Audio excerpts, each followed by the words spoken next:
First Baptist Church, 1867. Before the phrase social justice had much traction, there was the First Baptist Church on Main Street.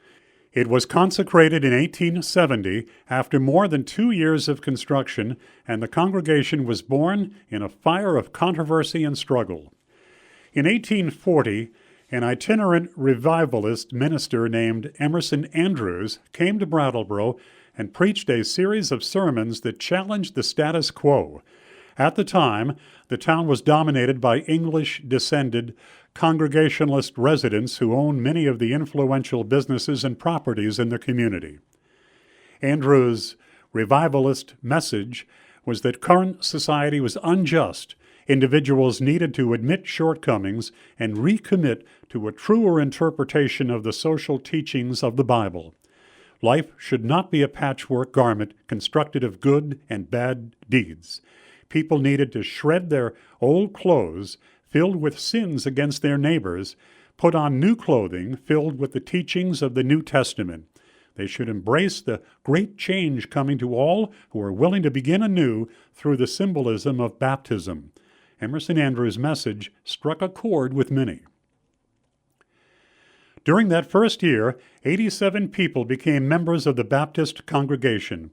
Among those who officially joined the newly formed Baptist Society was a young 26-year-old plumber named Jacob Estey. Estey was also chosen to serve as superintendent of the Baptist Sunday School and was one of the first 2 deacons of the church. Many thought the Baptists were rabble-rousers. Baptist meetings were lively, possessed a vitality that decried religious indifference, and promoted a renewed commitment to faithful practice. Vermont Baptists opposed slavery and found they were converting locals to their faith from the more conservative Congregational church. This led to controversy in the Brattleboro community. While many of the Brattleboro influencers in the 1840s did not claim to be pro-slavery, they did claim to be pro-United States and argued that abolishing slavery would split the country in two. The First Baptist Society of Brattleboro was incorporated May 29, 1866, to build a new church on Main Street. Jacob Estey and his son, J.J. Estey and C.L. Brown, formed the new corporation with Pastor Henry Peabody. In June of 1866, a Main Street house lot was purchased from Dr. O.R. Post, a parishioner of the Baptist Church. The brick house was removed from the lot, and the foundation of the church was completed in 1867. On February 2, 1868, the first service was held in the vestry of the new church.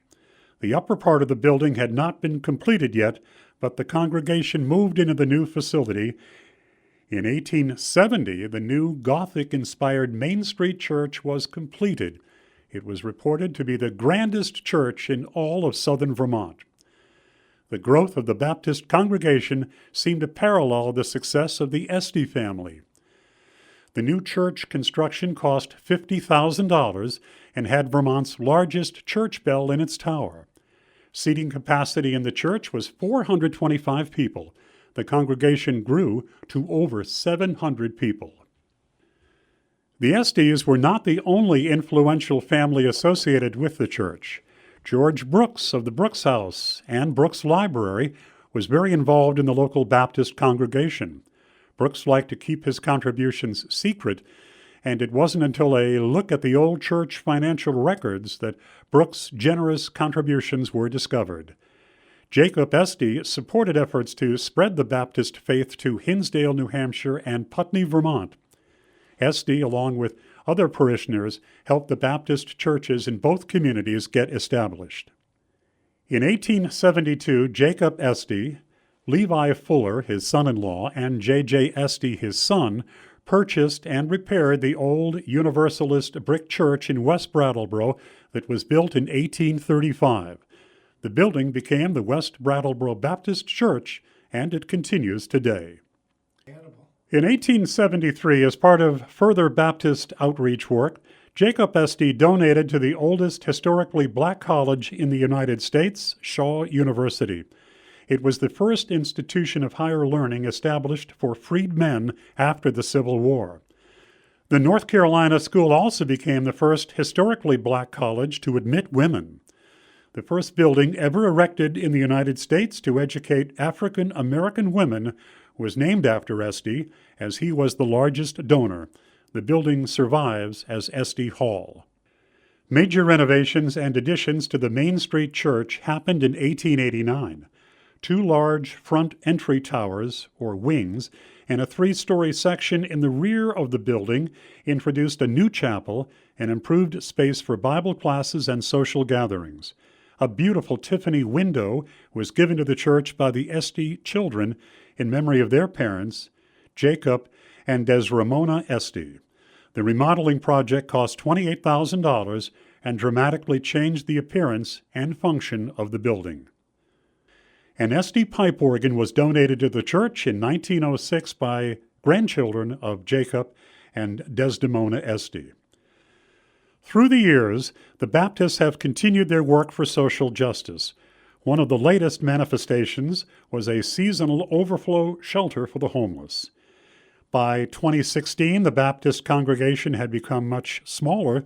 The old, large brick church had become too hard to heat. The congregation looked to sell the building. To mark the end of an era for the building that held its first service February 2, 1868, the Brattleboro Historical Society held its 2019 annual meeting in the church. Invited to perform was renowned organist Robin Dinda. Here is a clip from his performance.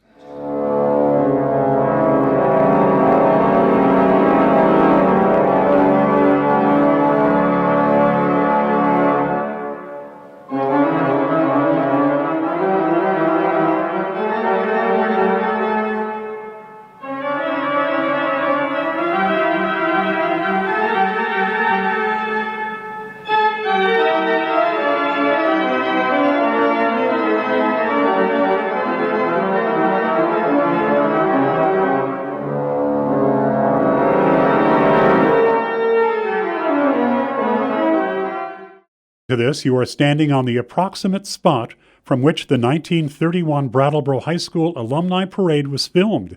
You can watch that film here.